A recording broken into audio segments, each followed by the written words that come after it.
Philippe, c'est vrai que le match d'hier soir, la première mi-temps ressemblait quasiment copier-coller à celle de 2015. À la Coupe du Monde, vous étiez l'entraîneur, ça démarrait mal. Et en deuxième mi-temps, il y a quand même eu plus qu'un sursaut, une belle deuxième mi-temps de l'équipe de France. Oui, tout à fait. Même à Cardiff, à la mi-temps, le score était plus serré. Oui, c'est ça. Donc, il y avait tout à craquer hier à la mi-temps. Mais c'est vrai qu'il y a eu une belle rébellion en deuxième mi-temps avec des jeunes joueurs qui ont mouillé le maillot. Et puis on a acculé les Néo-Zélandais. Ils ont manqué de maîtrise et de discipline. Donc une très très bonne deuxième mi-temps. Après, c'est vrai que la première mi-temps, on est passé complètement à travers. Et surtout, on les a laissés jouer. Et il ne faut jamais laisser jouer les All Blacks.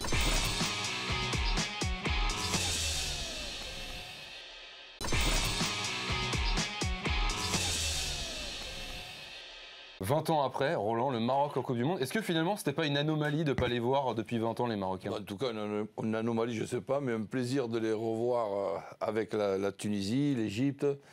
Il manque seulement l'Algérie, dans les pays du Maghreb. Malheureusement pour eux. Et donc on va voir ça avec plaisir parce que c'est une génération très intéressante. On faisait un petit peu avec Jeannot le résumé de leur effectif, et il y a 7 à 8 joueurs de très très haut niveau. C'est vrai que le parcours du Maroc pendant les qualifs a été impressionnant. Ouais, aucune défaite, aucun but encaissé. Alors, il y a une poule compliquée. Ils font la différence en faisant... Il y avait ce match nul contre la Côte d'Ivoire au Maroc, et puis ils s'imposent hier en Côte d'Ivoire sur le score de 2-0. Voilà, Hervé Renard utilise une belle génération, mais dans laquelle il arrive à mettre, on va dire, certains joueurs expérimentés, comme Benatia par exemple, et Girard aussi, et d'intégrer des jeunes. Il y a Rachid Alioui qui revient de blessure à Nîmes et qui a été un buteur extraordinaire la saison passée et qui pourra donner aussi ce petit plus de la fraîcheur. Voilà, il y a Belanda. Bon, lui, il fait partie, on va dire, des joueurs un peu expérimentés. Bouffal, Boutaïb, le joueur de Strasbourg, qui est parti en Turquie. Quand j'entends Hervé Renard dire de qualifier l'équipe et d'aller chercher une place en quart de finale, oui. Et puis pour Hervé Renard, c'est juste intéressant de voir son parcours, de gagner la Coupe d'Afrique des Nations avec la Côte d'Ivoire, la Zambie, et de se retrouver enfin sélectionneur d'une équipe nationale en Coupe du Monde. C'est un joli clin d'œil pour quelqu'un qui a toujours eu des problèmes à s'imposer en France et qui réalise des choses extraordinaires en Afrique. Alors,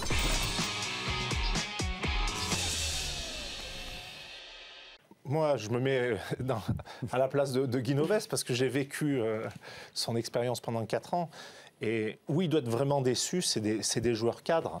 Les jeunes ont joué les All Blacks, c'était difficile et en plus, ils ont quand même été assez bons. Mais bon, il va être déçu quand même de la première ligne. On a une première ligne d'expérience. On a été pris en mêlée. On a pris un carton jaune. On a été pris sur notre point fort. Des joueurs aussi comme Louis Picamol, comme Yohann Huget, même si ailier, il n'a pas eu beaucoup de ballons. Mais bon, dans ces gros matchs, tu attends tes joueurs qui ont de l'expérience, tes joueurs qui ont 50 sélections. Puis en plus, il y a eu maintenant un programme qui a été fait pour eux avec une intersaison où ils ont pu se préparer beaucoup moins de matchs. Et là, c'est vrai que... ça ne donne pas trop de résultats, ça, pour l'instant. Disons que ça va payer à moyen terme. Mais là, Guy Novès, et quand il le dit, à la mi-temps, on était absent.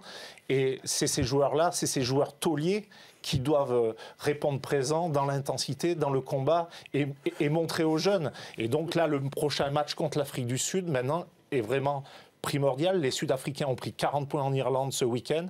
Et là, il faut à tout prix, au Stade de France, gagner l'Afrique du Sud samedi.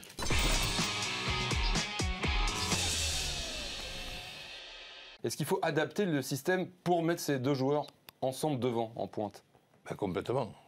Sinon, donc, je ne vois pas un 4-3-3 avec... Oui, ils peuvent, mais si on veut justement les associer et former un duo, il n'y est que dans le 4-4-2. Non, mais est-ce qu'il faut les associer, selon vous? Est-ce qu'il faudrait essayer cette... C'est une des formules qui peut être très intéressante pour notre équipe de France. Mais il y a un joueur là qu'on ne parle plus depuis 48 heures, et alors que c'est peut-être le plus en forme de tous, c'est Fekir.